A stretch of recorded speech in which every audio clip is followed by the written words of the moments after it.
Welcome to Talk Around Riyadh, the Wheel of Time showcast. I am your host, Joe Perry, here with my co-hosts, Jen Isgro and Tom Kokoza.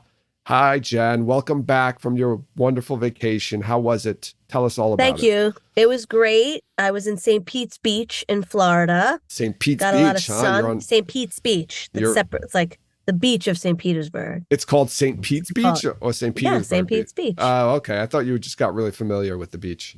Well, no, I just got familiar with what they actually call it because I was there.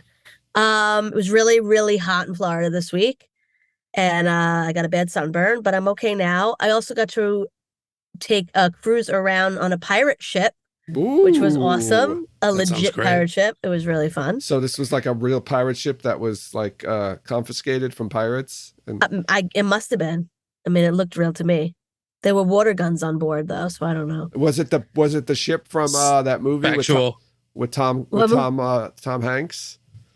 I am captain now. Was it that ship? No, that's not a pirate ship. Yeah, those guys were like pirates. an old-timey pirate ship. Oh, those were pirate like a Pirates of the Caribbean pirate ship. Ah, okay. And no, I did not see Florin Gelb on the ship. But my story that I wanted to tell was we were coming home today and we flew out of Tampa, and me and Dan and my kids were eating lunch, and the rest of my family was in a different location, and my cousin texted Dan a picture of someone, and it was Ric Flair. But we didn't get to talk to him because he was taking the picture of him as he was like going onto a plane, like right next to where they were. Oh man. I was like, Dan would have like been so excited to say hello to Ric Flair, but we didn't get to. But I was in the same airport as Ric Flair for a time. I just thought that was really cool. And that's an old-time wrestler for people who don't know. Not that old-time, because he probably still wrestled way longer than he should have. For you youngsters, for those tweens who listen to our podcast. Considered by some to be the greatest professional wrestler of all time. Really? There he is in the chat. Yes. Saying his catchphrase, woo. Woo! To be the man, you got to beat the man. Tom, how you doing? Did you see Ric Flair? I'm doing all right. I am getting over a bout of laryngitis, or I'm attempting to get over it, as you could probably tell from my voice. But my goodness, what a huge week. The press junket block was, I guess, uncorked. That's mixing metaphors. And we just got a ton of interviews, both in print and video, from the crew, from the cast of the show. So much stuff. Things from the show. It's real big week. I can't wait to talk about it. Yeah, there was a lot. I watched, we had a good thank you to our Discord mod, Rar, and all the Discord people who were posting. We started a thread in our Discord with just all of the links to all the videos and articles to keep them all in one place, which was amazing, because otherwise I would have been able to keep track of them all. I still don't know if I watched all of them because I kept jumping around so much. But if anyone's interested, you can, I think, at least as many as we could find there. There's probably got to be at least 20 or something, more than 20 in there. If you're looking to watch those videos and put them all in one place, they're in our Discord in one of the channels. Somebody will direct you if you want to know. There was so much to talk about. I mean, we have stuff from the prior week we didn't talk about. We didn't talk about the teaser. We didn't talk about, we got some casting news to talk about from What Up and a couple other things. But I would be remiss if we didn't talk about What Origins before we do this.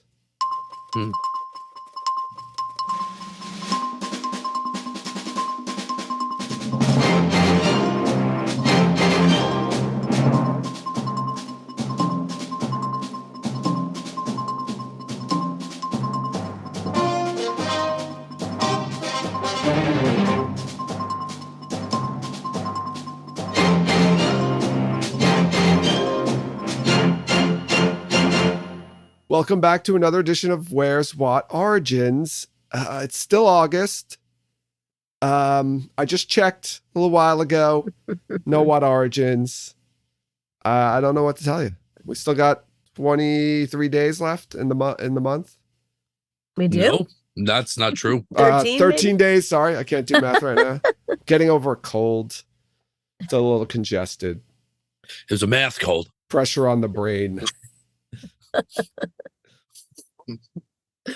So Sorry, man. yeah. So anyone have anything else? You hear anything, Jen, in St. Pete's Beach? No, the word in St. Pete's Beach is nothing. There was no mention on my vacation of what origins. Surprisingly. That's so unusual. I really thought the pirate ship was the clue. All right, yeah, I guess so. So I guess we'll move on then. Joe, before you move on, Tom, is that a Ross Brewing drink that you're drinking? That is a Ross Brewing. Oh, drink that I'm wow. drinking. What is it? So this is a relatively new offering from Ross Brewing. It's called Berry Salty Sour. It's a strawberry beer or strawberry flavored beer, but it's got like a salty taste to it. First time I've had it, absolutely delicious. I was very impressed by it. You said strawberry beer, just like what's his name says it in Beer Fest. Maybe I did. I don't know. Yeah. How did I say it? I don't know, just like a strawberry beer. Sorry, I really hit the straw. Yeah, strawberry beer. Well, I wanted to make sure people didn't think it was like Darryl strawberry flavored. Why would anyone think that? Yeah, why would I don't know. think that? I don't know. I mean, they have had a lot of baseball players at the brewery, but That's true. Was Darryl Strawberry one of them? he wasn't one of them, as far as I know. No, he was not. Okay, that's a shame. Strawberry. Strawberry? Like Strawberry. we're British now? Strawberry? Strawberry. Yes. Strawberry. Anyway, Ross Brewing. It's good. Jersey. We should do ads for your Pick some brother. up. Tell him to pay us. Yeah. We'll do spots for him. We just did. We just did. No, but He wants us. He wants to do a show from his brewery, which I don't know how that would work because it's outside and there's no electricity. I mean, there's electricity in the brewery, and nobody at the brewery probably sitting cares outside. about what we're talking about either. If we do like a Wheel Yeah. of Time viewing party of one of the episodes. There we go. Yeah, get like a projector up. Yeah. I like that. Be like three I like people that. there. No. Woo! Us. So there's a couple of things I wanted to just touch on really quick, just point them out just for people's knowledge, and you can go look up your own information about them. We're not going to spend really much time talking about them. But there was an announcement that there is a Wheel of Time tabletop game in the works by Direwolf, supposedly with a 2024 release. We don't really have much more information than that. But if we do get more information, we'll be keeping an eye on it. We will be sharing that with you. Also, the Wheel of Time social media accounts released a video about the Trollocs, the making of Trollocs, which was kind of cool. Showing you all the different things that went into making the Trollocs. And it was really focused on like the horror and the scariness of the Trollocs, which I thought was pretty cool. So go check that out. I'll put a link to that in the show notes. What I really wanted to get to... Oh, go ahead, Tom. Sorry.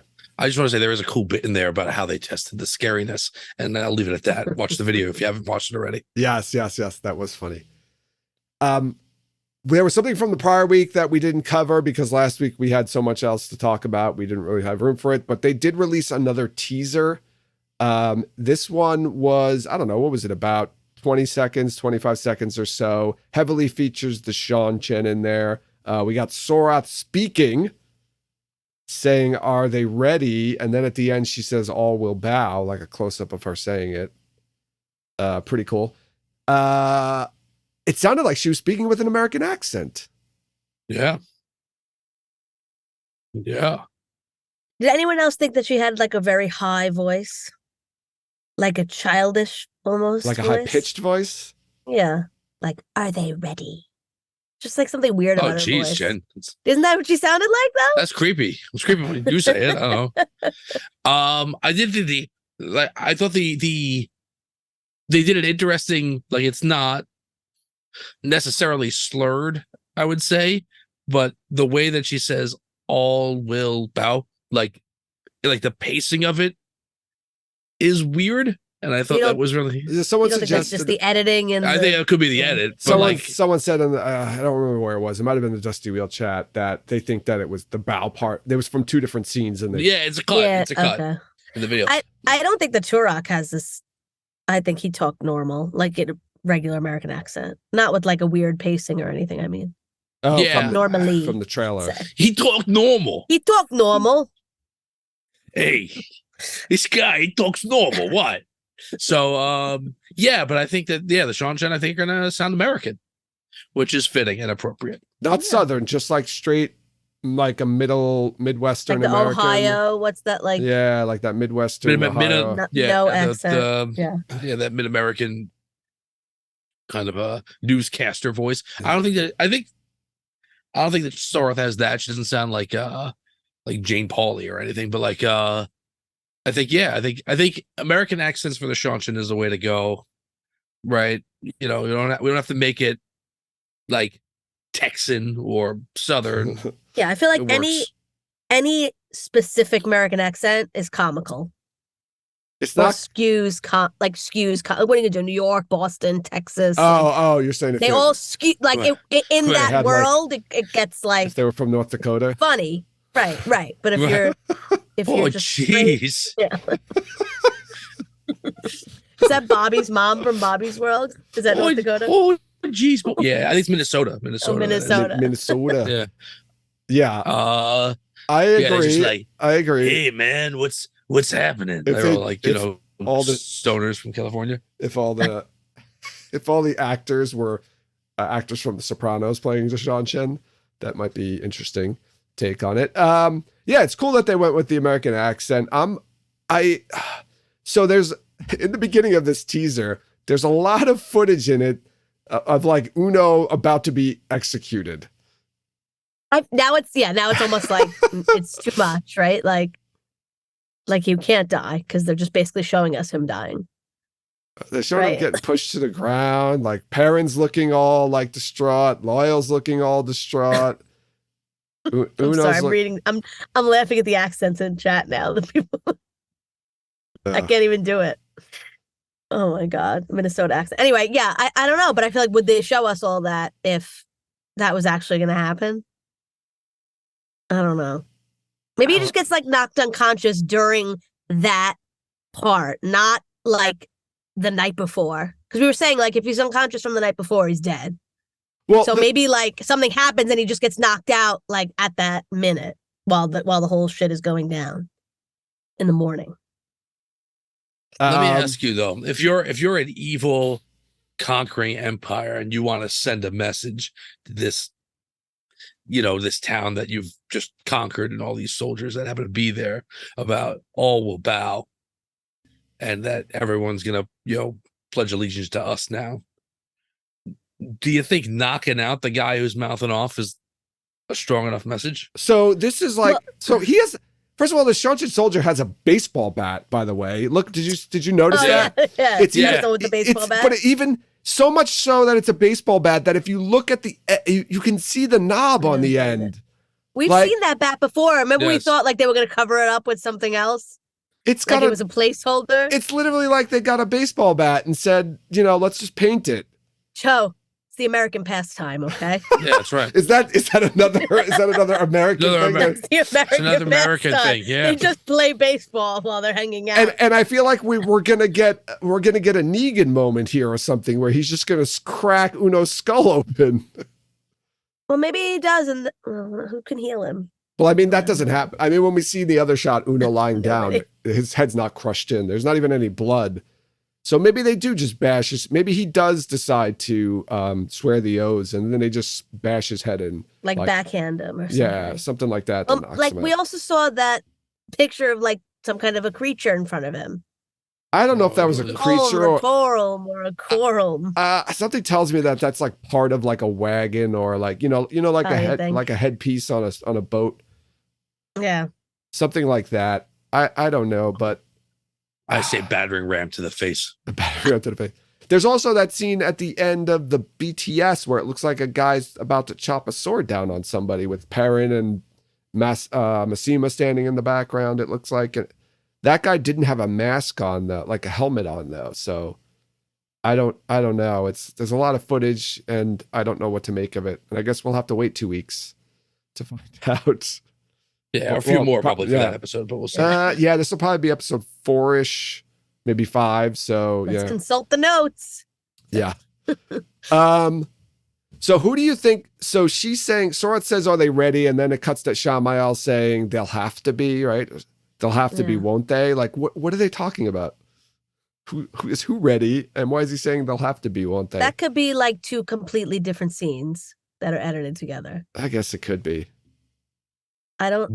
It's us. Yeah, I think that's like what it. Or are they ready for like the Shanshan invasion? Like everyone, it's like the never-ending story where like you realize they're Right, talking to you directly. Oh Right. yeah, like Sebastian's reading this. Yeah. It's Nicholson and Batman saying, "Where do they get a load of me?" Like that's the vibe that's right there right now. Yeah. So I'm not 100% sure that that's like the same scene. I'm gonna skip ahead to about 9 seconds because some of this footage is footage we've already seen Skipping before. ahead to 9 seconds. Like Whoa, we've already been talking That we haven't gotten past. Slow down. We only talked about. Let's see. We talked We have about the beginning and the end. Beginning and the end. We did talk about the end. We got up to 5 seconds. I'm going to skip ahead to Okay. 9 seconds. Okay. We've got the shot Jumps. or 7. If you want to go to 7 seconds, it looks Let's go like to 7. I don't want to go too far into it. I want to miss anything. well, I think 7 and 9 are the same place. You got a shot looking upwards at the sky, and it looks like it's from like a big like a cavern or I can't think of the word I'm looking for, a crevice of some sort, and then you get Ishamael standing, I guess apparently in the crevice looking up. So I guess this is part of the same shot. It looks similar to what we saw in the trailer when he starts channeling around him. I think he's in the same place. I think this is where we're gonna get Lanfear appearing. Yeah. Yeah, I have no idea what you're talking about. I have to look at that again. 8 I don't remember seconds. seeing that. He's pulling her from the crevasse. The crevasse. The crevasse, the boar. This is the boar, I guess, right? No. Yeah, right. And then if Small I canyon. move ahead, we've got, okay, so here's a new one that I want to talk about. At about 14 seconds, we get Leandrin. So they're in the tower. It's Leandrin and Nynaeve. We've got Leandrin channeling at Nynaeve. And then Nynaeve, she's like really laying into her. And then Nynaeve has one of her bursts and blasts Leandrin across the room into the wall. Mhm. This is the second time we've seen Leandrin get blasted across the room into a wall, by the way. True. Right. So I want to get your thoughts on this. What's going on? What is this? Is this Leandrin attacking Nynaeve in the tower? No. No. What is it? Like a test, like a class or a training session What kind of? between Nynaeve and Leandrin, as appears in the book The Great Hunt. Oh, when they're traveling to the tower, when they're Mm. Swan does this to her though, right? Yeah, I think Yeah. Swan. Like throwing but yeah, it's I'm gonna piss you off until you Oh. figure out how to channel. Is It this can't be her attacking her because Nynaeve still has an apron on. And Nynaeve wouldn't be wearing her apron. Like, she wouldn't have gone with Leandrin if she had already attacked her in the tower. So it has to be like some kind of a tower approved activity. tower approved that she submitted the proper paperwork for this event? Yes. She's licensed. So you make a good point, Jen. I didn't realize this before, that she's wearing that like the robe or the apron. So this would lead me to believe that it's not a class, because why would the kids be wearing aprons in their class? Well, it's not a class, but it's an offshoot. Like, okay, I'm going to teaching do a event. separate training with Nynaeve. But is Nynaeve wearing an accepted dress or a novice dress in this? I don't see bands on the wrists. So this might be before her accepted test. So I think this is novice. Yeah, this is probably episode 1 or 2. I think this is Nynaeve's block. There's going to be talk of her block, Mhm. and this is Leandrin trying to get her to break through her block, right? Mhm. Yeah. Yeah. And I think it's an unsanctioned test, Jen, to be honest with you. I think this No, is you like know what? an encounter in the hallway or something, and then But I think it's something that does happen. It's just maybe Leandrin takes it farther than she should have. yeah. Oh yeah, she's known to do that. Yeah. And then we jump ahead and we get the scenes that we saw before of Rand channeling in that room, and then the channeling going up, and then we actually see the roof on fire this time. Finally, Mm-hmm. the roof of this building The is roof. the roof is on fire. We don't need the water. Let the motherfucker burn. burn. No, I'm gonna keep going. Yeah, so we finally get it. We got something burning here. I think, did we all have this in our breakdowns? Rand burning the room? I had him burning, but I had it like him putting it out. But I think me and Tom both had him kind of putting it out. I don't know about the whole room going up. I didn't have that. I had There him. was some kind of a fire. I had him burning down an inn or a room and Okay, well, then that leaving makes and saying sense. it's time to get out of here, kind of thing. Time to move on. Yeah, we'll talk a little bit about this later when we bring up something else. So I want to jump back to that. We get some Damane channeling. Right, we get that scene. It looks like the ambush on Egwene and Elaine. We get the shot again of Elaine channeling, but then we get a shot of Elaine channeling. Yeah. You just said Elaine twice. Sorry, but I know what you Egwene meant. channeling Yeah.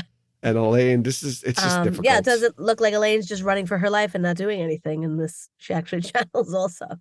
Yeah, She's too. Yeah. but they eventually do run. Yeah, well. Yeah, so maybe Egwene channels like her Laura Dern from Jurassic Park, just screaming "run" at them. It's a very, very specific run. She channeled her man, voice louder so she could scream "run" and everyone could hear her. Like that. So that's a pretty cool little teaser that we got extra clips in there. I was very happy about Yeah. that. I wasn't expecting that at all. All in all, Nope. I give it a 2 thumbs up. Anyone? Sure, me too. Was there anything else in there that I missed that you wanted to talk about? I don't think so. I'll Okay. watch it one more time. What is it, 32 seconds? Yeah, I spend the 32 seconds watching it.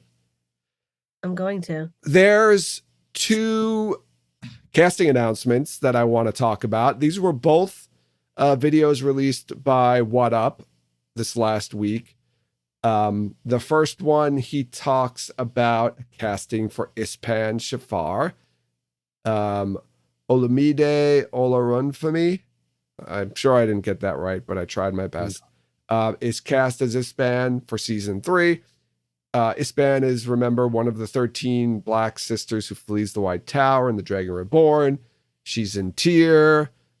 She then goes to Tanchico, and then she's there in Ibu Dar, where she's finally captured, etc., etc. So she's around for a while. She shows up a lot, pops up a lot. One of the 13 who actually does reappear multiple times, and a lot of them you just see them once or twice. So this is it makes sense that they would cast her.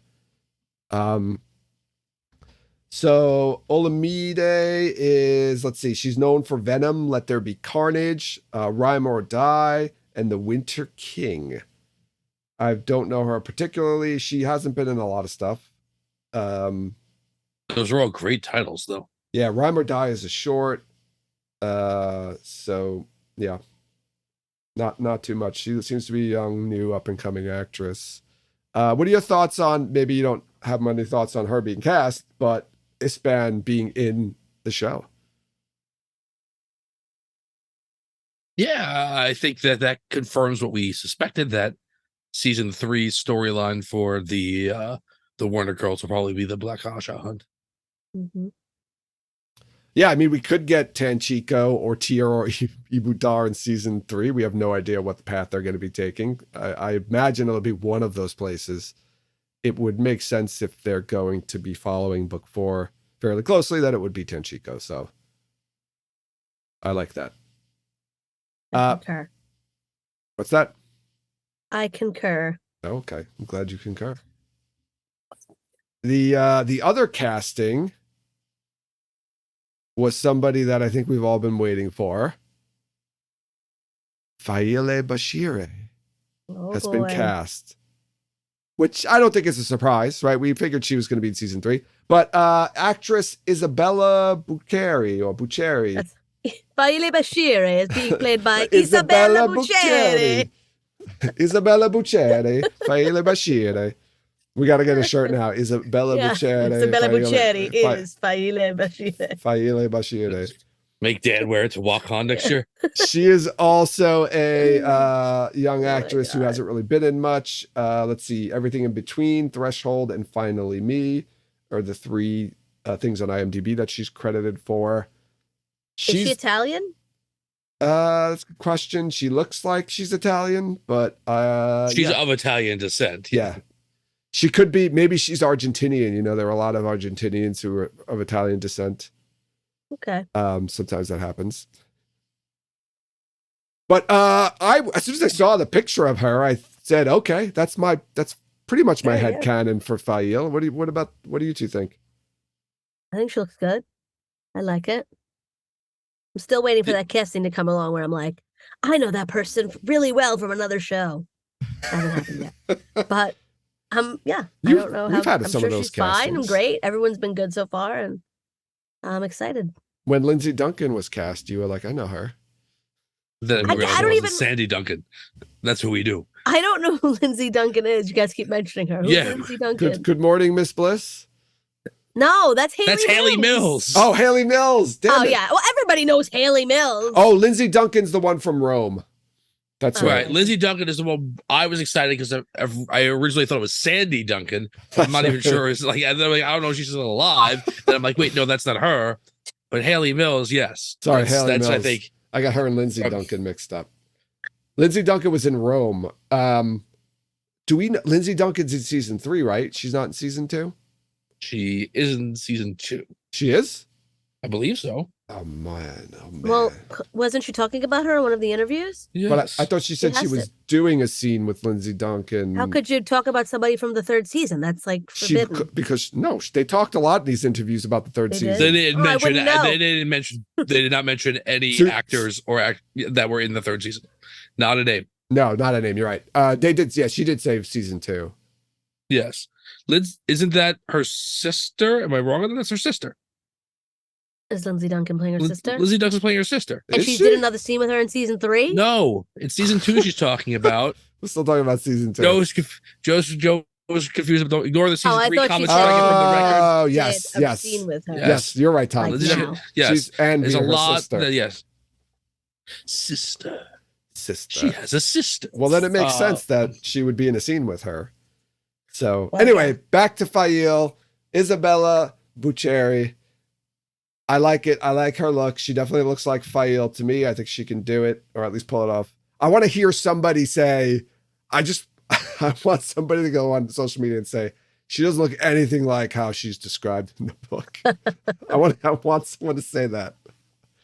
Let's find out that she's like very tall or something like that. People get mad about that. Yeah. Oh, yes. She could be too tall. So I'm seeing in the chat. She's Australian.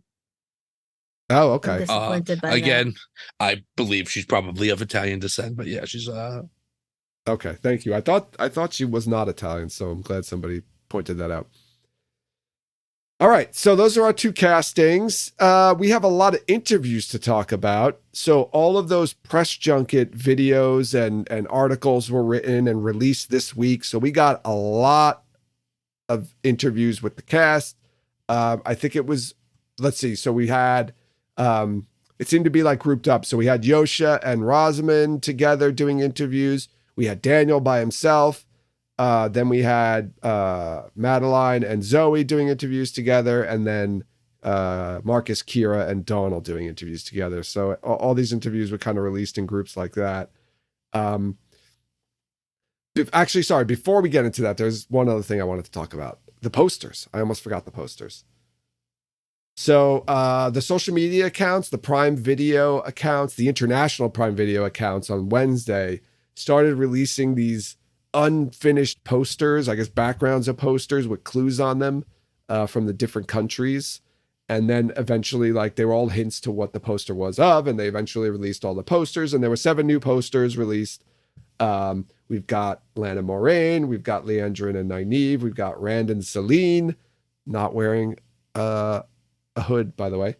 We get Elaine and She's never worn a hood, Joe. Elaine and Egwene, Avienda and Perrin, Surath and Ishamael, and Matt and Min, which was an interesting pairing because I had that pairing in my episode breakdown. So I'm liking this. Me too.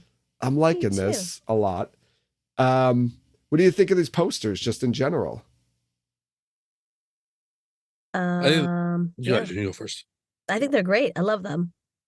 I like the pairings. Do you have a- Interesting. Do you have a favorite? I like Min and Matt. Min's costume is pretty cool. Yeah, I That was like leather sleeve thing. Yeah, I've seen someone wear that in like a movie or a TV show, and I couldn't think it was a guy, and he wasn't wearing a shirt underneath it. So I Is it from want to say it's from Dodgeball, right? no, I want to say it's from like Righteous Gemstones, and Keith wears it in okay. Righteous Gemstones, but I couldn't find a picture of it. If anyone can find a picture of somebody wearing that thing. I don't know what's going on with that. And she's got Yeah. she's got a mullet too. Like, what did you do to It's Min? not a mullet. It's a She mullet. had short hair in the first one. What? She's got long hair in the back.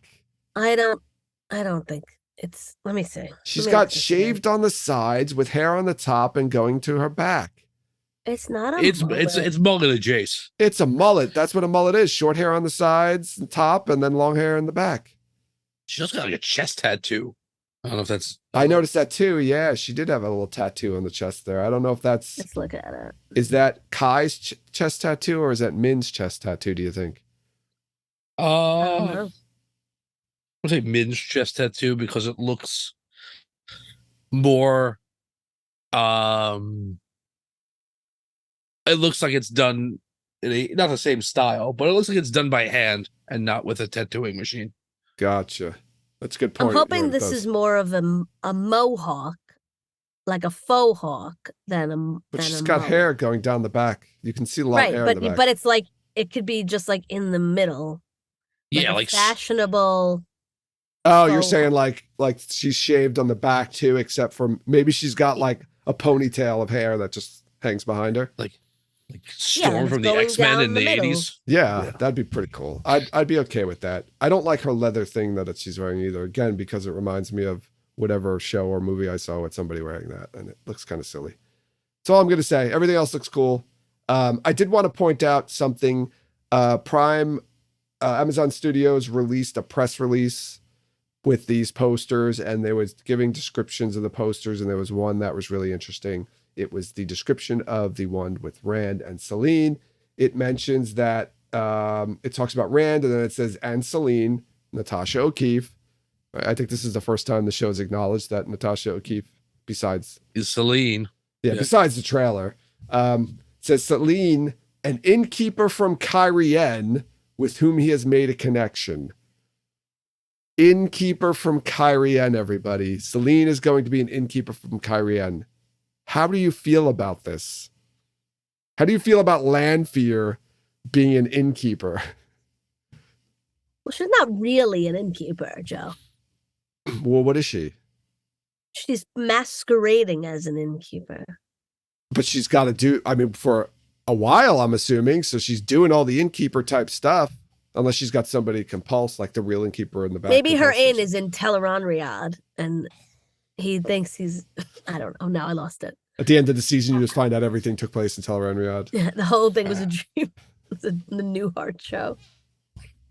So people, I understand. I think what you're getting at, Joe. People are pointing out in chat that like she does masquerade as Kylie in the waist, which is probably far worse than pretending to be an innkeeper in regards to her own comfort. That's a good point. That's like the only time we ever see her masquerade like as somebody for a long period of time and actually like really get into the role, as opposed. All right, to well, just that's not my point. It's Gentle Giant's point, so give him the credit. But yeah, that's Thank you, Jason. But yeah, so does this mean we don't get her in? So then does that mean in season 3 we're gonna get Lanfear again, masquerading as someone else with Rand, doing like some, first she's an innkeeper, now she's a merchant. She looks like herself now. She's not like hiding as another person. So how does that He work? just doesn't know who she is. Like, how did she become the innkeeper of this establishment? she murdered the Killed innkeeper and all fired of the everyone. patrons. Oh, just Everybody. killed Killed everybody that Put was a new there. sign on the door with a moon on it. And nobody was concerned that everybody Compulsed in the inn everyone died. in the area. The innkeeper and all the patrons suddenly died. It's very tragic. Hi, I'm Celine. Did you just see that fall? Yes. That was the Wheel of Time map falling on my head. Everyone. Oh, that's a sign. Maybe that's a sign. That's a bad sign. What does that mean? Maybe there's something. That was Lanfear. Oh my god. It's Lanfear, don't mock. my God. She's angry. The daughter of the night's coming for us. Yeah, I was thinking about this. I was like, how does she become an innkeeper? Like, if she just got released, she comes to the town, let's say she kills an innkeeper, and then just takes the role up. Maybe he thinks she's an innkeeper. Maybe he tells her that she's an innkeeper. She tells him that she is an innkeeper. Oh, when that's they're traveling true. together, and then when they get there, she just pieces out on him. Oh. And looks in the inns, and he can't find her. Okay. I'll buy it. Like she doesn't It actually. doesn't say that he meets her in an inn. It just says Yes. she's an innkeeper from Kyrian. That's a or in great point, Kyrian, Jen. Whatever. I like that. Right. I like that too. And remember, we've done this ourselves a couple of times. Carian is the country and the city. Yes. So Rand being in Carian could mean either one. She can be an innkeeper from Carian. It could mean either one. That's why the map fell, to remind us of that. So is it her? Does Rand burn her inn down? Is that what that scene is? She doesn't have an inn. It's all a ruse. She's got an inn. A cunning attempt to trick him. She's got an inn, all right. An inn with Rand. Oh, okay. Get it? Yeah. Well, it's a hard one to, but I think I put it together. All right. So Rand is Before we move on from the posters, I just want to say one more thing. Rand's not burning. Are we her done inn with this down. conversation or no? Sure, we can be. I just want to say I do not like the Ishamael Suroth poster because it's just pictures that were ripped from the show and not promo pictures that they took for the poster. Like, you're saying this is just they just took. They just like threw this screenshots. one together. We need one more. The other ones are like these people pose. They took pictures for the poster, and the other one is like just paste a picture of Ishamael and Suroth on a poster. Like that's not a promo picture of either of them. That's like right from the show. I hear you. I mean, I hear you, Jen. So I don't. It's a like good that point. It was lazy. It was a lazy promo poster. It was extremely lazy. Well, Shame on you. You should write a letter to them. I might. Tweeter chaos. Not his fault. He didn't design the Incoming. posters. No, He doesn't do everything. He can send a message. You can ask him to send a message. Okay. Let them know I want a better Dark Friend poster immediately. Put a little effort into it. Spoiler alert. Spoiler alert. There's Lanfear too. So, I will say it's balanced out by how awesome a bunch of the other ones are. Yes. I love the Perinavienda one. Yeah, that one. Perrin's got his golden eyes. It looks like she's gonna fuck shit up. yeah, they're all really cool. I really like all of them. They both are gonna fuck shit up. It's really good, and I love the Lanfear. I love the what do we call it? The Nynaeve and Leandrin one. Yeah. Just because I thought the pairing is the second most interesting pairing to me. Yeah. The Matt and Min pairing is the most interesting one, of course. Yeah, of course. Anything that gives a hint as to what Matt might do in this season is interesting to me. That's true. It's a good point, Tom. I'll concede that. He's in a room. He's at farm. It's all up for grabs in between. Like 7 episodes. No idea. I don't know. We seem to have some ideas, but I don't know if Well, yes, we have ideas. All right, let's get to these interviews. There was a lot of interviews, and I watched a lot of them. I think I watched all the ones that were posted in our Discord. I don't know. There were so many, I might have missed some. There were articles there. There was a lot of different things said. A lot of the similar questions were asked, and we heard a lot of similar answers over because, we heard the same questions, which I'm sure the actors loved answering the same questions over and over. There were a couple of, a few of the people who asked really interesting and more unique questions, which was a breath of fresh air. So thank you to those people who did that. But there were some things I wanted to talk about, and Tom, I know you have some, and Jenna, I know you probably didn't get to read too much while you were on St. Pete's Beach. No. But I have some points here I wanted to talk about. Tom, you could jump in whenever you want with some stuff. Sure. So this first one, I don't even really remember what it means, so I'm going to skip it. But Oh wait, no, come on, throw it out there. Let's figure it out. All right, this was a Yosha quote. For some reason I think he said it in the Screen Rant interviews. He said some characters help him out in different ways. So I think he was talking about season 2, like interaction with characters. Right. So I think this is all in context of the he's working at a sanatorium.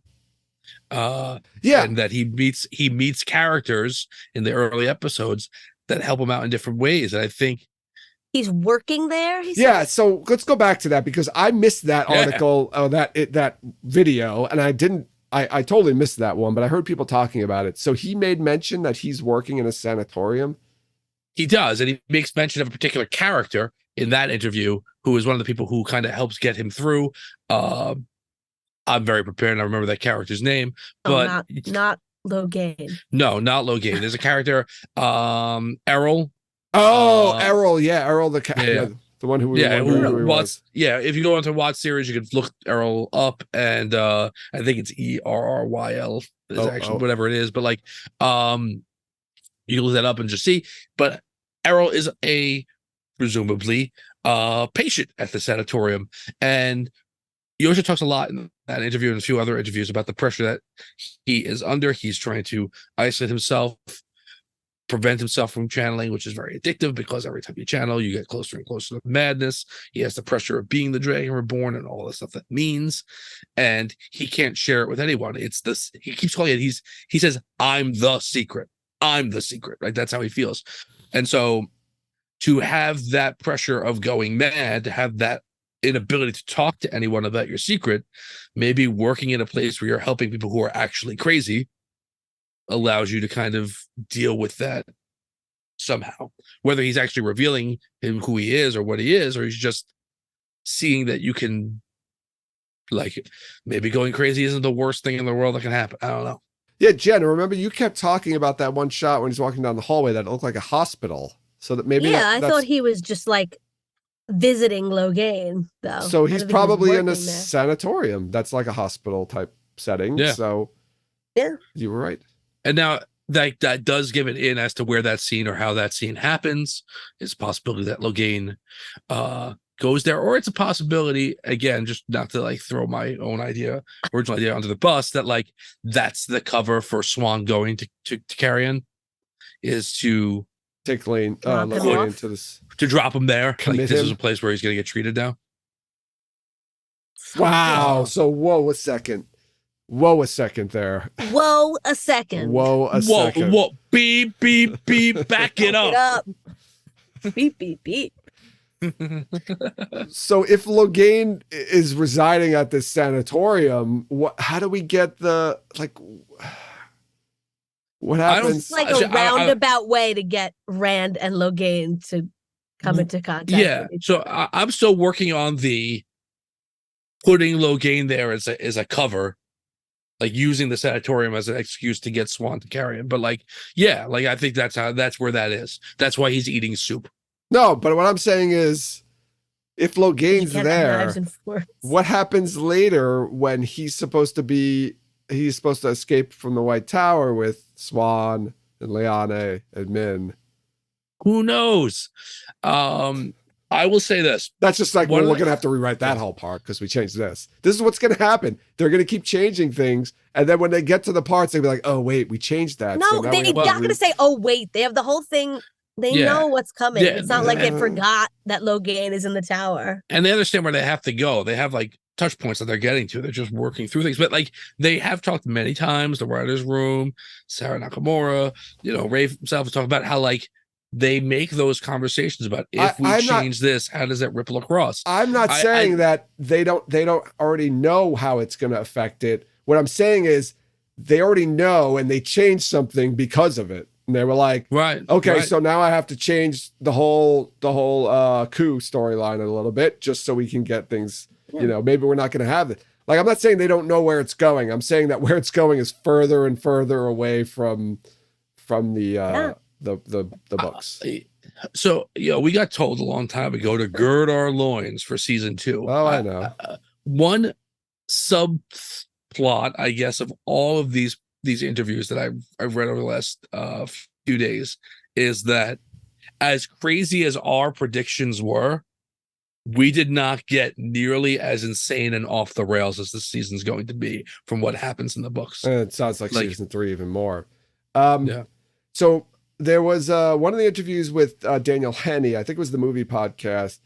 There's a quote in here, and I didn't know if he was just speaking, like he was just using this as an example or trying to show like, how crazy things are or whatever. He said, we're in Faldara in the middle of the palace and go through a way gate and we're in the desert. Kind of like saying like we go from one place to another so quickly. Now, I don't remember. This didn't happen in season 1. So is Lan going back to Faldara?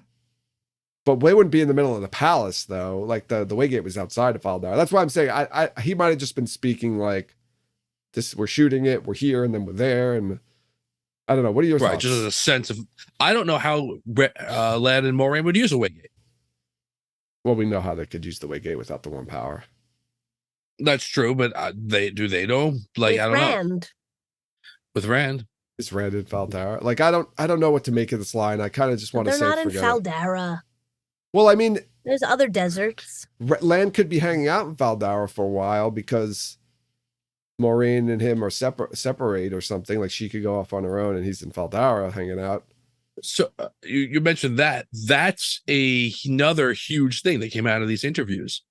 And that again, what I was talking about, like, none of us like were so bold as to say Lan has his own storyline in this season.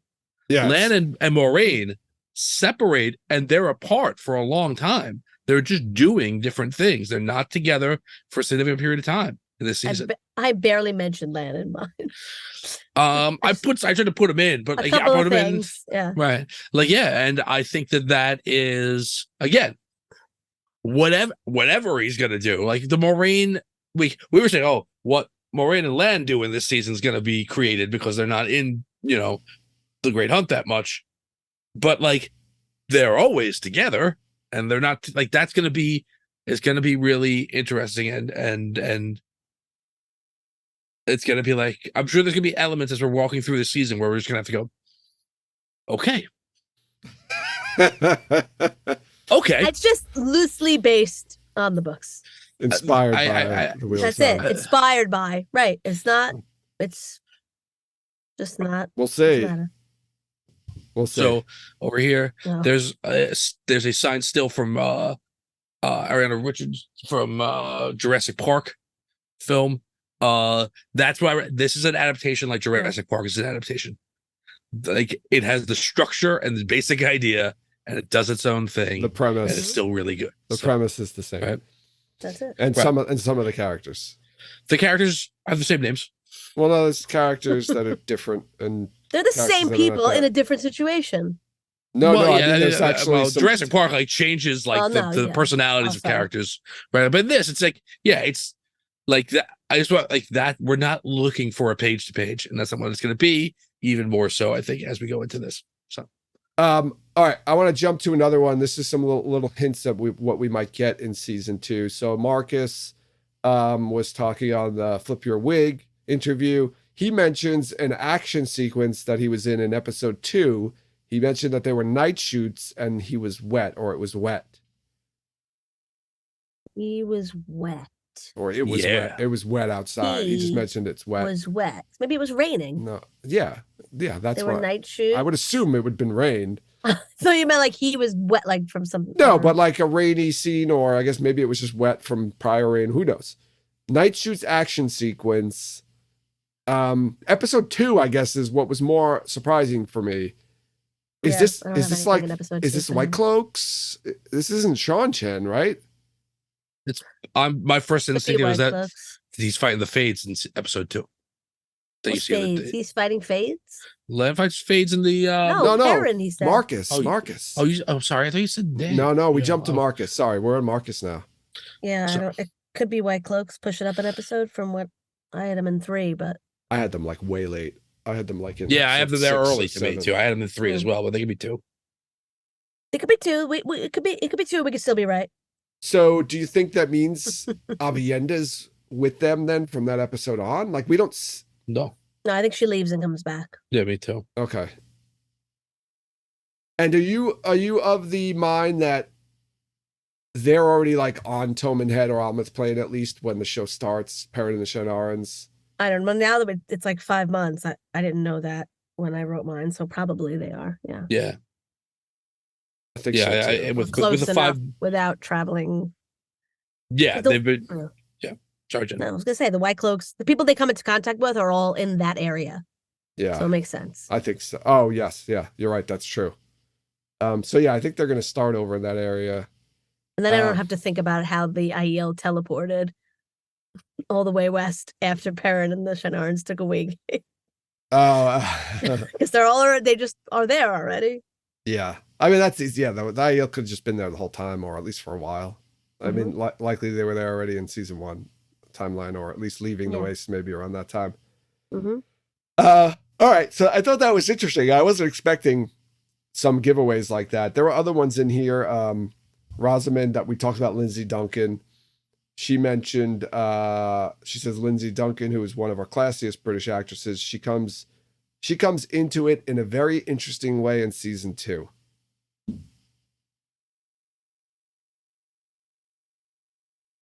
And does that give us any clues? Does it make you feel more confident about who she's?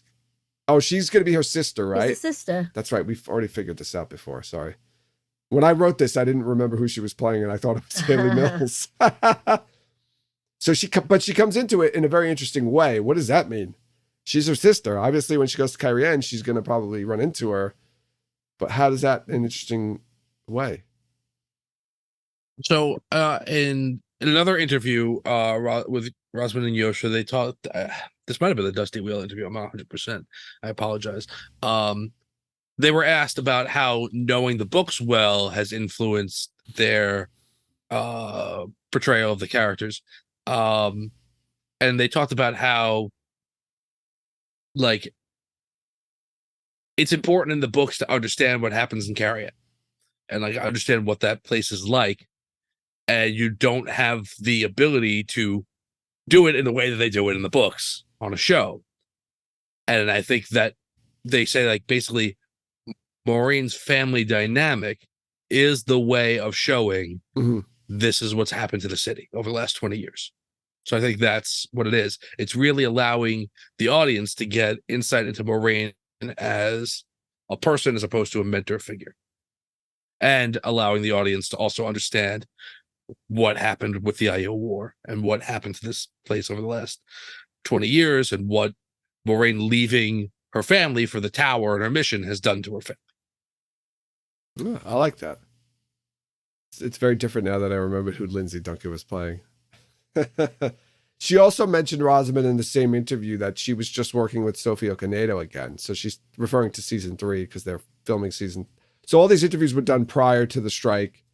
And I think every video made a really good point of showing that. I think they were probably told to do that. So Rosamund is working with Sophie Okonedo in season 3? Yeah. Yeah. She said I don't know how that worked. Yeah. Wow. Okay. Sure. Maureen's supposed to be going to the waist. How does Sophie Okonedo work? I don't think anything's happening like we think it is. I think we just have to, like, stop thinking about the books. And just, like, I'm gonna do season 3 based on, like, what you think would happen after season 2. Yeah, right. Like, and not think about the books at all. What should happen next to these people? Yeah, right. So maybe they go to the desert. Cool. Yeah. No. Yeah, I think it could be. There's a lot of ways that they could meet. It could be a flashback. It could be, the Terangrial. It could be anything, right? Or who knows? I don't know. It could be anything. But they also mentioned in a different interview, Daniel Honey mentioned about the fact that in season 3, they're not filming it in blocks. They're filming like 2 different concurrent, like, filming groups, so that people are shuttling back and forth between, like, here's unit 1, here's unit 2.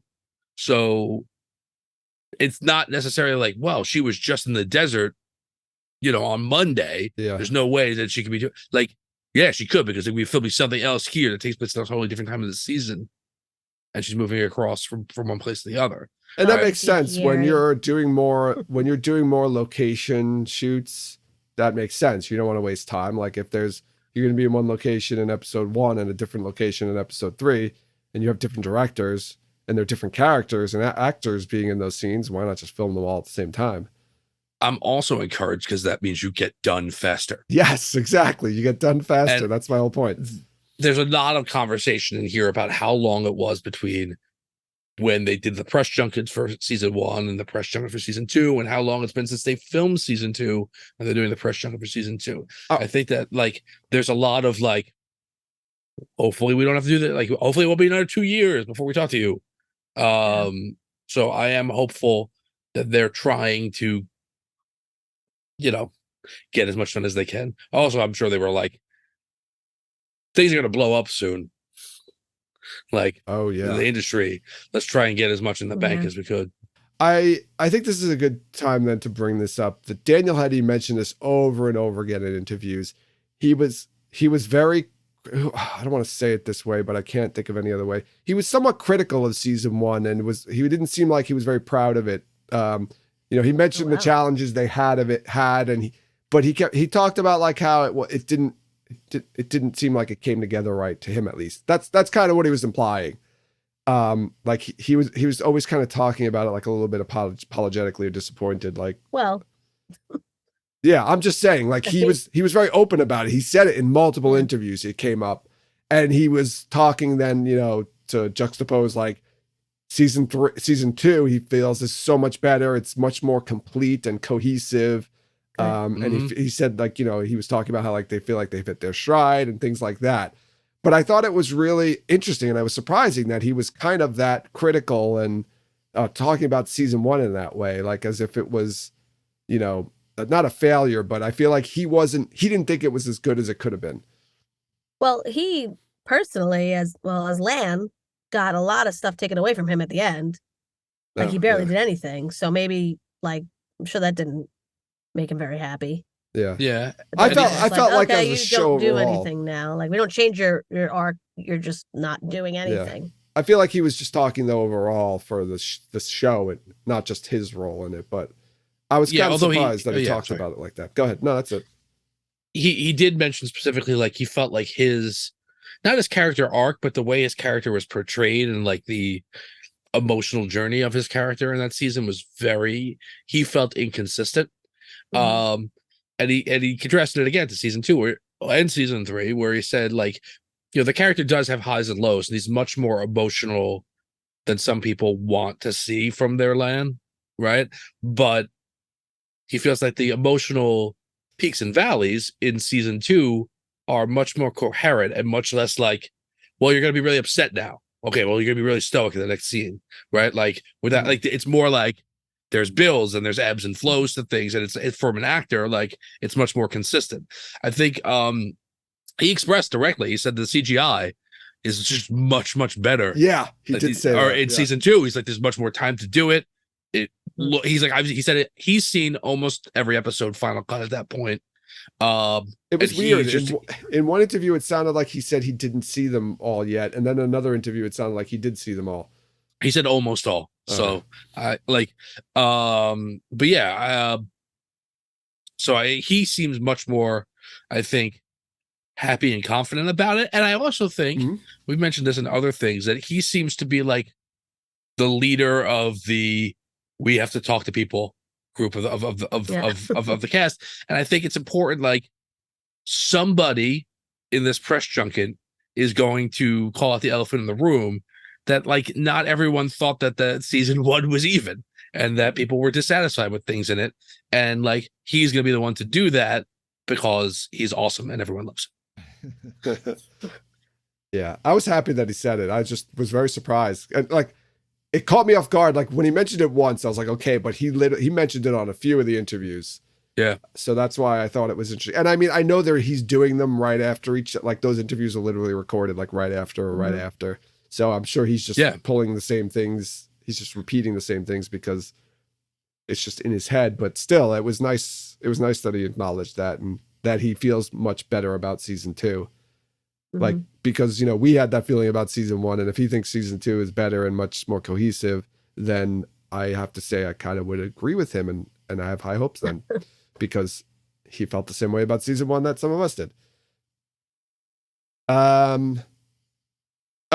So I got Rosamund saying in an interview in Premiere, which I think was that French magazine, quote, "In season 3 that we're currently shooting, there are 2 incredibly powerful roles played by 70-year-old women."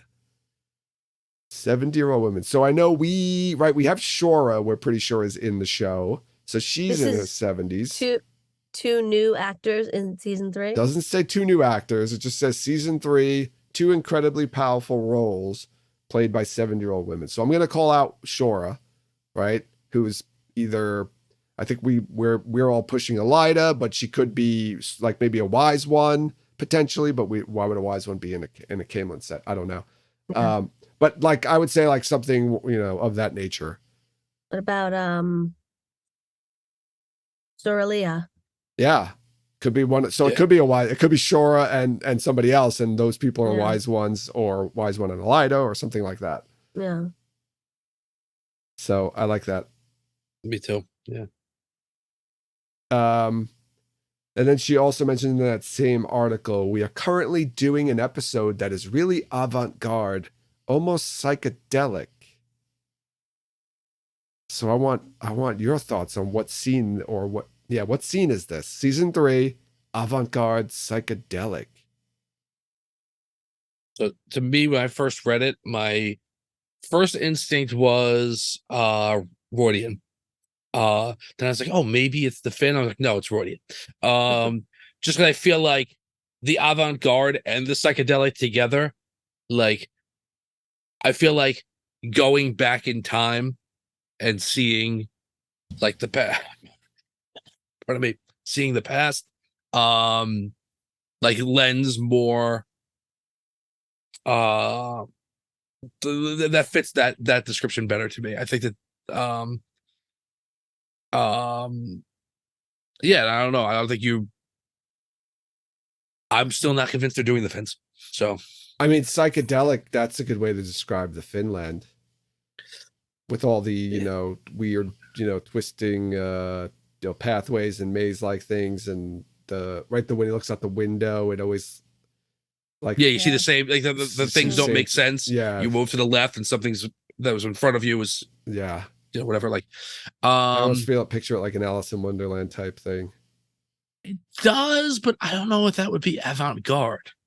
No. Like unless you do it something where it's like they go in and all of a sudden like the sound is out of whack and like you don't know what's happening. It goes into a silent movie or whatever, like something really bizarre. It's black and white in Finland. Right, but I think that you have more ability to do that again in Rodian, which is a place that she and Yosha would both be as well. True. Mm-hmm.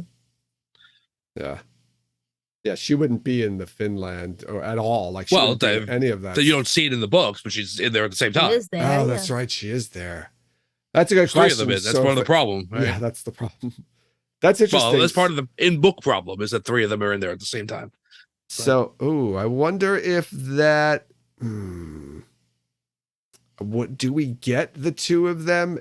If we get Finland, and Matt goes in, do we see Rand and Moraine's parts there? Or like the 3 Spider-Man meme, like pointing at each other in there. Well, not. I don't mean at the same time. Like, how interesting would it be if it's like, instead of seeing it all from Matt's point of view and only Matt's point of view, you see theirs with like they have to find a translator. They don't understand like what anybody's saying or anything like that, and then you see Matt go through and just it's normal for him. Like, the old tongue. You're talking about the old tongue. Yeah, like he's just like, oh yeah, they had to get one of those for me too. Like it was, but I think you could do something weird like that, or you could say like, yeah, I don't know. I just but yeah, I still think it makes sense for me more Rodian, and I also think, and again, whatever we just talked about, they're filming 2 things at the same time, so they could be doing 2 different things. But from other context clues, I feel like they're in the waste when they're filming right now. Mm-hmm. All right. I just want to say, can I just say one thing? Yeah. You can cut out of the episode. My Audacity stopped recording because apparently I have no more disk space left. So I could send you this, but you have it on Zoom also. Yeah, right? that's fine. I'll use the Zoom recording. Okay. You need to delete files. I know. I didn't think it would cut the file and just stop recording. I've never done that before. All right. Well, sorry. Okay. Okay. Where were we? Oh, I got another Rosamund quote. I got a lot of Rosamund stuff in here. Sorry. This one was from TV Line. We see the moment that they are charged with finding the Dragon Reborn, and we learn that it was a dual mission. It was Moraine who had to find the Dragon Reborn and prepare him or her to face the last battle. This, I think, was a written article. And Swan Sanche had to galvanize the tower to support him. You do. Great job. Sorry. She tried. Well, no, she didn't actually, because she didn't tell anyone about him. Yeah, I don't know. Yeah, I don't know. Yeah, that didn't seem like that was their plan at all in the books, at least. Well, it wasn't. No, it wasn't their plan in the books. It was. I'm rereading the books again now. I'm in like book 5, and like I'm all hashtag Swan is a bad Amerlin. Like she's just not good at it, and she does a very bad job with her portion of the plan. Like, so, yeah. Sorry. So, but we're gonna get this. So is that scene, right? Is the scene of the two of them kissing and Swan's in the blue dress, right? We all surmise that it could be her before she's Amerlin. Maybe not as an accepted because they have the blue dresses on, but I think this is a confirmation that that's that scene, right? So is this Is this a cold open? Yes. I didn't have it as a cold open, but it could be. It makes sense that it would be a cold open instead of putting a flashback maybe in the middle of an episode. I don't know. I mean, would you have a cold open, do the credits, and then go into a flashback? Yeah, I think cold opens are the place for those things. Yeah. And again, you do that in the episode where Swan comes to Carrion, and then it's a similar setup to the Swan episode in season 1. There was something she said that was really interesting in another interview. She was talking about doing the audiobooks, and there was a question about does she read the characters differently? Like the audiobook, when she's doing the audiobook Moraine, does she read her like she plays Moraine? And it's actually an interesting answer. She says, the Moraine that I play in the books is slightly different from the Moraine in the series because she's written differently. Makes sense. Her rhythms and the way she speaks are different in the books. Rafe and his team have made her more direct kind of character who's taking charge of decision-making more. In the books, she's more cryptic, which allows me to play her slightly differently. Which I thought was really cool. It makes sense, and she's 100% right, but it was just interesting that she has to do that when she's doing the book readings, the audiobooks. She's playing Maureen differently. It's just so bizarre. Yeah. She really is a tremendous actress. Psychedelic. Avant-guard, some may say. I like that she understands that, though, and acknowledges it. Like she's like, I'm playing the TV Moraine differently than the book Moraine is because she's a different character or a slightly different character. Or she's written differently. Yeah, I think it like, was it form follows function? Is that the right phrase for it? But I think in a certain the script dictates how you play it, right? And Moraine is much more of a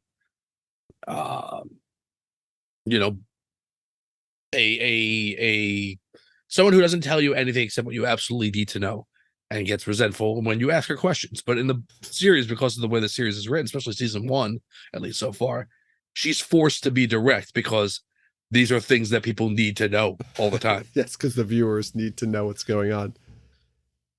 Yeah, and they're also in much more immediate and constant peril and ask more direct questions about said peril than less why is life? It's more what why do we have to go to the eye of the world? What is that?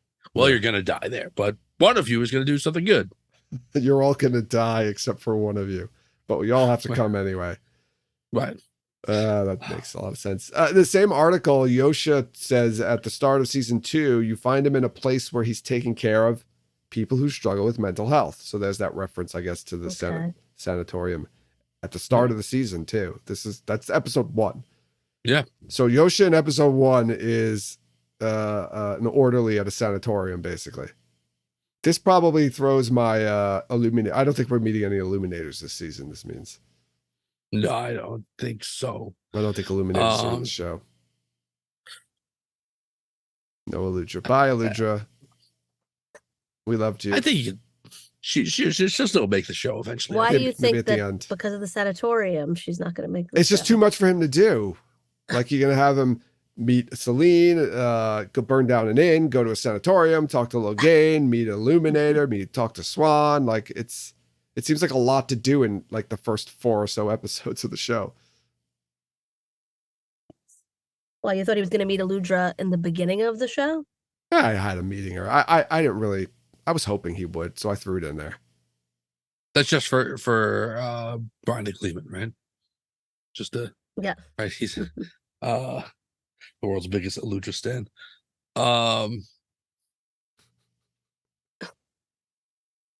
So sanatorium. So a couple other things, just while your pause. Some other things that I took of note. Marcus says in one interview that he has a one-on-one with Faris. I want to give a shout out to this interviewer, if I can. Jonathan Bloomberg. Yeah, right. He says early in the season he has a scene with him. Yeah, a one-on-one with them. So that's 2. I don't know how that works. It's probably in a dream, I would imagine. Yeah, wolf dream. Right? Or maybe like we're like, how could Ishii just see Perrin there and not do anything? Well, maybe he does. So, all right. So yeah, I was thinking about that too, right? So so I guess the question is like, what does early in the season mean? Does he mean like the first 4 episodes early, or like episodes 1 and 2 early, right? Because we think that scene with Ishamael and Surath and Perrin and the Shanarans all there together in the same place is probably like episode 4-ish, right? Because then episode 5 we 4-ish, yeah. Because episode 5 you get Loyal with the Shanshan, and they look like they're back in Falm. They're not in that same town, so I'm gonna say that's probably the episode before. So I'm gonna say episode 4 that happens. So I don't think they have a scene alone together in that. I mean, they could. I don't know. It's weird. I immediately thought like a wolf dream scene, but then it's even weirder, because if he sees Faris as, you know, his normal Ishii instead of like flaming eyed guy, like when Perrin sees him later, isn't he like, oh shit, Ishamael's with the Shanshan? Think about this. Look back at the shot when they're all like on their knees and, you know, and Udo's face down. Perrin's like knocked back. Mm-hmm. What if he's recoiling in fear because he realizes not only the Shanshan here, but they have a Forsaken with him? Yeah. Maybe if that's his little, like, he's pushing back to get away as far as he can in horror. That really ups the stakes. And like, we're going to go now to Falm and try to rescue Loyal when we know there's all these really powerful Shanshan and then a Forsaken there. He's a hero. And then Ishamael just leaves him. Clearly he knows who he is, but yet he leaves him alone. I don't know. I'm interested to see how that unfolds. Yeah. So I want to, while we're just really talking, I wanted to give a shout out to that interviewer. I thought that interviewer was Jonathan Blomberg, I believe. Is that who that is? Yes. He was really, really good. He was a very good interviewer, and got a lot of good answers. And also, Flip the Wig. Flip Your Wig. Yes. She was terrific, and I think she also got a lot of really good, not boilerplate answers from the cast, and I appreciated that. So I just wanted to, the ones that I've seen so far, I thought those stood out. Hatch was good too, don't get me wrong, but yeah. So I wanted to point that out. I don't really have anything here too much about the interviews that Matt Hatch revealed on the Dusty Wheel the other night, because I didn't get to see all of them because it was a long live stream and I was a lot of other interviews to watch and whatever. I had other stuff to do, life stuff to do, so I didn't have 3 hours to watch all of it. I watched some of it and I saw some of the interviews. But he also spoilered out a lot of stuff in the interviews, or some stuff in there. So I didn't want to talk about them too much because I don't know necessarily what the full interview is. And I think he said he's going to release most of maybe not all of the interviews, but some of it separately next week. So we could always come back to those and talk a little bit about those. But I don't know, Tom or Jen, I don't know, Jen, if you got to watch it, but Tom, was there anything in those interviews that kind of struck you? I love the way, so I would tell you this, right? Matt asked a lot of great questions that weren't like a lot of these interviews. People ask the same exact questions over and over again. Like, Right. so like you mentioned, Donald Finn got the same question, I think, in almost every single interview I saw. Yeah, almost. Gee, man, it's got to be tough. How is it? Flip Your Wig was good. She asked kind of different questions, and then there was one too recently. I think it was Nocturne, where he asked a lot of different questions too. So we got some different answers, which was a lot of fun. And Matt, of course, asked totally different. He asked more from like book perspective, and he just had really good questions that elicited a lot of fun answers. Talking about like characters that affected them the most in the season or that they interacted with, things like that. There was some spoilery stuff in there, but I don't know what it was. There was one with Donald that he asked, and he just jumped into the answer. We really didn't hear the question, and he jumped into part of the answer or something like that. And Donald was talking about a bit about Matt's character and how he gets into trouble and makes mistakes, I think. Mm-hmm. So I don't know. Was he talking about the dagger or the horn? I don't know if he was talking about the dagger or the horn. I don't know, but he said very clearly, like, these are questions or answers that he felt spoiled plot points for the episode. I guess episode 1. Matt made it clear in the stream that he watched episode 1, and he didn't want to give those away because he felt it could impact people's viewings of those episodes. So that whatever it is, I think it's a plot point from episode 1 that the question was about. Similarly, and this is only this is for everyone to speculate on, but he also made mention there's a question asked to Daniel Henney about like what characters like influence you in this season, and the answer was spoiled out, and he, I think that's I think that's interesting too, right? Because it wasn't Moraine, right, or Nynaeve. Yeah, I think one thing that struck me is that like they're and they do whatever. Yeah, this is part of the business. I understand that, but like people seem to really just genuinely want to talk to Matt, much like we do whenever we talk to him or anybody else does. Like he's just a really engaging presence, and I think people, like I think there's a different vibe when you're like, I'm among people who like fantasy, or I'm among this is a website that does this kind of stuff, versus I'm at the Dusty Wheel now. These are the people who these are the people who have my back. Yeah, and Yosha, I don't F it up, right? Yeah, so especially like the Yosha and Rosamund interview, I think like Rosamund clearly likes to talk to him, and I think he was even like I think he says in the video or something, or like afterwards on the Dusty Wheel that like she said that she wanted to continue talking to him, but like the people there were like she was looking over at like the press people, I guess, saying like, "Can we talk a little bit longer?" And they were like, "No." So they said, we already gave you more time. Oh, that's right. They said. Yes, we already gave him extra time. And there was also a little bit of insight about how it was working. Like they were in Zoom rooms and just like getting popped in and out. So like you like the people who were, the cast members didn't know who they were getting next. Yeah. Right. So, but yeah, like, Yoshi's like, oh, I ran into this guy. Like, and they're like, oh, hopefully we'll run into each other again. And like, there was a lot of like positive vibes. And like, when he talked to Marcus, he talked about how he asked Marcus at one point, like where Perrin was at in 3 words, at the end of the first season. And then he asked them about those, like, where would he say he was at, in season 2, like after that's done. Yeah. Or and that was a really thoughtful answer from Marcus about like that, he's in a different place, but he's still dealing with the same kind of things. Yeah. And I think it was funny. Yosha was talking about the books, and he's like, he mentioned again about how you reread The Wheel of Time and you reread it again and again. He said he's doing a reread right now, and he was like, you know what I'm talking about, like to Matt. Right. So it was kind of fun. I think they had a lot of fun because, especially the two of them, because they both. I mean, I don't know if Rosamund's read the whole series, but she's clearly read up. I think up to book 5 at least. I think we surmised or something. And Yosha's already read the whole thing, so they probably felt like, oh, it's somebody who knows the book, so we can kind of have like a book chat, almost like like when we just hang out and have a chat about the Wheel of Time. I felt like that's the kind of vibe I got from them.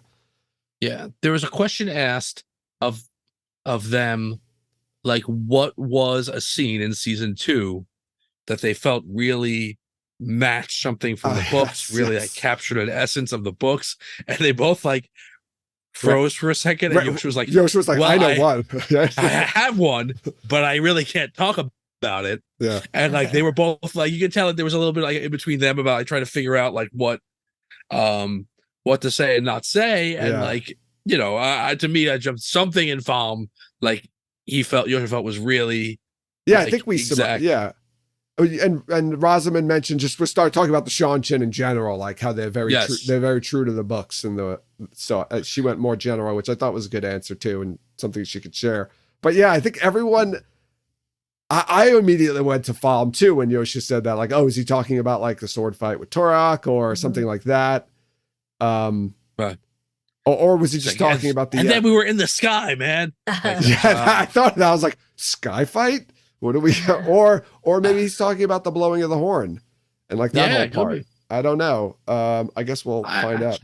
The trailers really set up a sword fight, so I assume that's what I'm assuming that's what it is, because I feel like that's the most easily transferable. But I don't know. I thought it was good that they were both like they both immediately had things in mind.